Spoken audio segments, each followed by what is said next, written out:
Wow. Well, hello everybody. I'm back.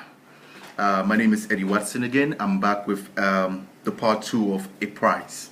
The last time I talked about a few things. I emphasized a few things about there being a price for everything, like everything in life. You know, there is a price tag attached to it. I talked about sometimes we see people living certain lives and then we wonder, like, we kind of get so envious sometimes, like, oh, this person is having a wonderful life. Like, why am I not having that life that that person is having? But I made it clear that some people are having the lives that they have because they've paid certain prices for the life that they have. Other people, they're having the lives that they have because some other people, maybe their parents or their grandparents, paid certain price for the lives that they have. So whatever way, I made it clear that there is always a price to anything in life. Nothing is free. Nothing comes so easy. Besides, Jesus Christ, and salvation, which is free. I'm a Christian, so sorry if anybody is out there is not who's out there is not a Christian, but that's the only thing I think is free, salvation. But there is a price tag to every single thing in life.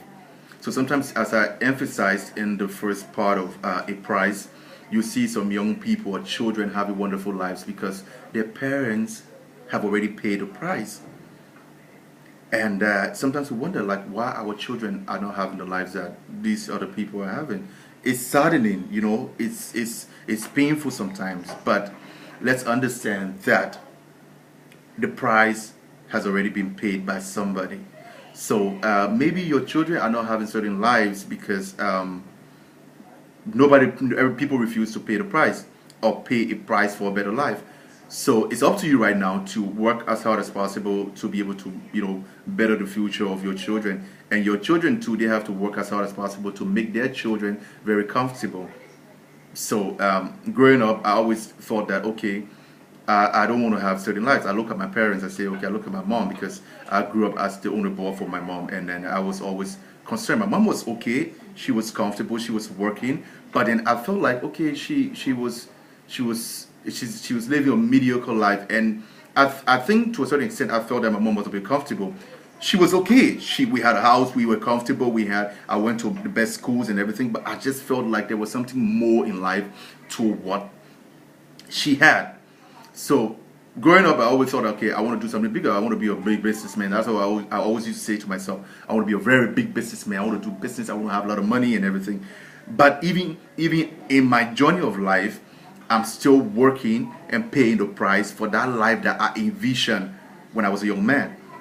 And because my parents didn't have certain things or didn't make certain things available for me, right now I have to work as hard as possible to make the life that I dreamt about when I was a kid possible for me and my children.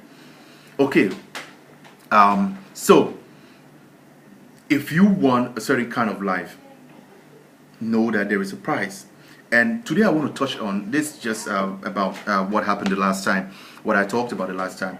But today I want to touch on a particular, a deeper, more insightful aspect of a price. First of all, I want us to look at price as look at our lives as a commodity. See your life as maybe a car or maybe a house that people go and purchase.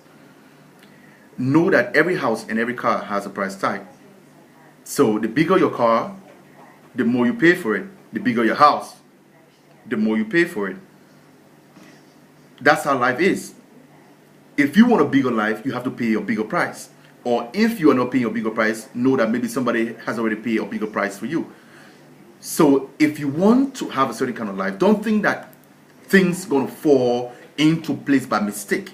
No, everything. Besides the aspect of trusting God and praying to God, because God gives a level playing field, and he gives his favor to those who look up to him and trust him and do the right thing. Even in church, you go to church, you have to pay your tithe, you have to pay offering, and those things bring the blessings of God upon you. So that's the price tag for having the special grace and favor of God upon you. So in life, if you want a certain life, you want to enjoy, you want to be maybe a multimillionaire, it doesn't come by mistake. Even those who are in entertainment, musicians, actors, footballers, the life that they have, the lives that they have, they pay prices for the lives that they have. People work very hard. Most of the time, especially I know about people who are into sports. Most of the time we find out that people who are into sports, professional athletes, they don't have a high level of education, especially in Africa. Why? Because they spend so much time trying to develop their career as an athlete, or as a athlete, specifically a footballer. It could be a footballer, basketballer, or track and field, whatever. They spend a lot of time developing themselves, working, training. They hardly have the time to even go to school, sit in class. While maybe other people were privileged to sit in class from in the morning to in the evening, they had to go and train in the morning. They couldn't go to school as a regular student would. They had to come back in the evening, 3, 4 o'clock in the evening, running to go and practice, train, make themselves fit and ready for their careers. And in the end, when they have their careers blooming and they're enjoying the best out of their careers, people sit down and want to envy them. Say, okay, these people, like, what is football? What is this? What is basketball? What is to run? Go and try it. If you think it's done, go and try it. But I tell you that those people, they sweat blood to be able to have the lives that they have. Even musicians, even people into art, the film art, they work very hard. We work very hard, and it's not easy. So any life that you have, don't see anything as simple. No success is so simple. No success is so easy. I'm telling you, believe me, there is nothing called success that comes easily. You could be blessed to have certain things. You could be maybe privileged to inherit something from your parents. That's not success. Success comes by day-to-day achievement, day-to-day work, establishing your goal, having certain things that you want to achieve, and working every day to achieve those things that you want to achieve. That's how people get successful. It's not by mistake.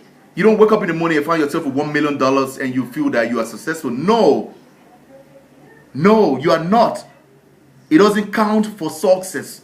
Having money or inheriting money even doesn't count for success. What do you do with the money to even improve your life or the lives of other people? So, that's coming back to price. Every life you want to live, every life you envision yourself having, has a price. You want to be a very rich person? No, you got to work very, very hard. And this another aspect. I will just pretty much close on this aspect of a price. I want us to look at Africa. We found out that most of the people or the countries of Africa are impoverished, and we as Africans